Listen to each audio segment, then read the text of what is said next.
प्यारे बच्चों नमस्कार। आज हम पढ़ेंगे कक्षा 12 हिंदी विशिष्ट स्वाति और स्वाति में पद्यखंड में हमने लिया है भक्ति काव्य और भक्ति काव्य में दो कवि हैं जिनमें से सबसे पहली कवित्री का नाम है मीराबाई और मीरा के पद पढ़ने वाले हैं हम। मीराबाई कौन है? भक्ति काल के कृष्ण भक्ति धारा की सर्वश्रेष्ठ कवित्री हैं जो श्री कृष्ण के दाम्पत्य रूप को मानकर पति मानकर उनकी रचना की है। ये प्रश्न पूछा जाता है कि मीराबाई ने श्री कृष्ण की भक्ति किस भाव से की है, तो इसका उत्तर क्या होगा? दाम्पत्य भाव से, है ना। मैं हूँ अंजलि सिंह, उच्च माध्यमिक शिक्षक, शासकीय उच्चतर माध्यमिक विद्यालय भार, जिला अनूपपुर, मध्य प्रदेश, DRG हिंदी। बच्चों हम पद्यांश की संदर्भ प्रसंग सहित व्याख्या पढ़ेंगे। सबसे पहले तो हम मीरा के पद को सस्वर वाचन कर लें, इसके बाद फिर आगे समझेंगे। भज मन चरण कमल अविनाशी, जेताई दी से धरणी गगन बिच, तेताई सब उठ जासी। भज मन चरण कमल अविनाशी, कहाँ भयो तीरथ व्रत कीन्हे, कहाँ लिए करवत काशी। इस देही का गर्व न करना, माटी में मिल जासी। भज मन चरण कमल अविनाशी, यो संसार चहर की बाजी, सांझ पड़ियो उठ जासी। कहाँ भयो है भगव पहरेया, घर भय त्याग सन्यासी। भज मन चरण कमल अविनाशी, जोगी होय जुगत नहीं जाने, जोगी होय जुगत नहीं जाने, उलट जन्म फिर आसी। मीरा के प्रभु गिरधर नागर, काटो जन्म की फांसी। भज मन चरण कमल अविनाशी, भज मन चरण कमल अविनाशी। अब हम मीरा के पद का संदर्भ समझ लें। प्रस्तुत पद्यांश हिंदी विशिष्ट भक्ति काव्य के अंतर्गत मीरा के पद नाम कविता से उद्धृत किया गया है।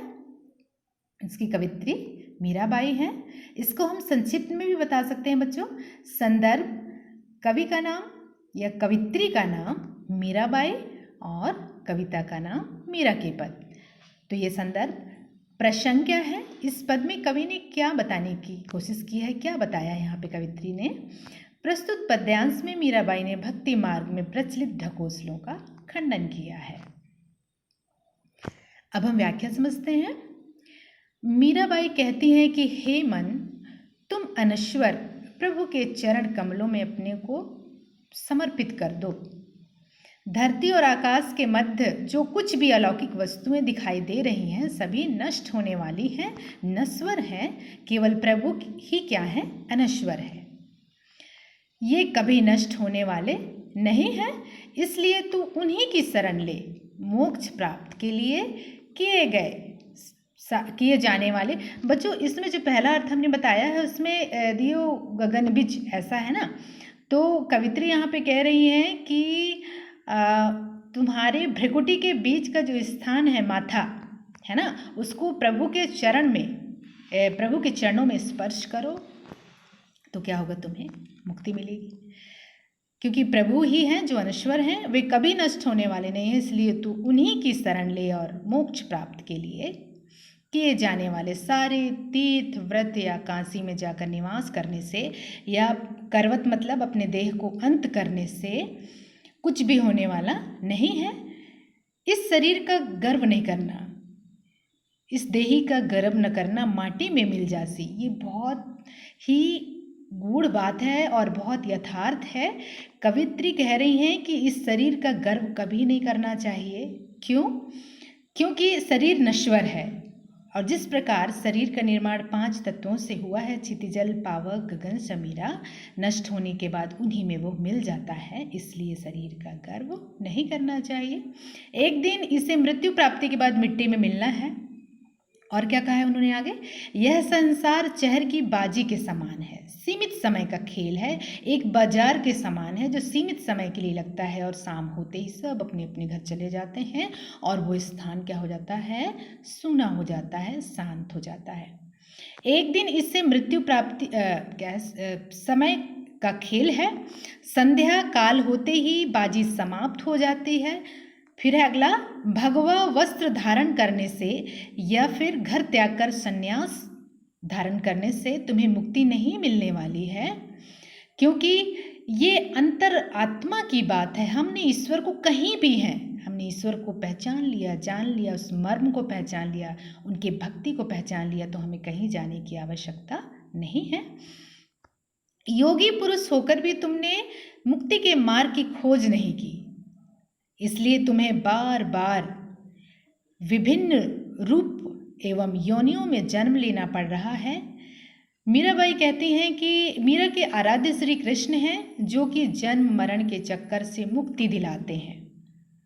तुम भी उन्हीं के शरण में आकर उनकी वंदना करो तो तुम्हें क्या हो जाएगी? मुक्ति मिल जाएगी और जन्म की फांसी मतलब पुनः पुनः बार बार इस संसार में आने का जो बना हुआ है तारतम्य, वो क्या हो जाएगा? मिट जाएगा और हम मुक्त हो जाएंगे। इसमें विशेष क्या है बच्चों? इस कविता में विशेष अलंकार हम सबसे पहले जानते हैं। इसमें रूपक अलंकार है, उपमा अलंकार है एवं अनुप्रास अलंकार है। रूपक अलंकार किसे कहते हैं? जहाँ पे उपमेय में उपमान का आरोप किया जाए उसे क्या कहते हैं? रूपक अलंकार, है ना। जैसे मन मंदिर, मन को मंदिर का आरोप कर दिया गया। चरण सरोज, क्या है? चरण सरोज को भी आरोप किया गया है, चरण को कमल बताया, तो इसमें रूपक अलंकार है। फिर उपमा अलंकार किसे कहते हैं? जहाँ उपमेय में उपमान की तुलना की जाए, जहाँ पे साधारण वस्तु से की श्रेष्ठ वस्तु से तुलना की जाए उसे उपमा अलंकार कहते हैं। और अनुप्रास अलंकार किसे कहते हैं? अनुप्रास अलंकार मतलब होता है एक ही वर्ण की आवृत्ति जहाँ बार बार होती है, उसे अनुप्रास अलंकार कहते हैं। फिर है पद में संगीतात्मकता एवं लयबद्धता है, संतों का प्रभाव स्पष्ट है, पद शैली दर्शनीय है, श्री कृष्ण की अत्यंत भक्ति का वर्णन है और शांत रस है, भक्ति धारा प्रवाहित है इसमें। तो ये था हमारा पद, यहाँ पर ये समाप्त होता है। इसके बाद हम अगले पद को लेकर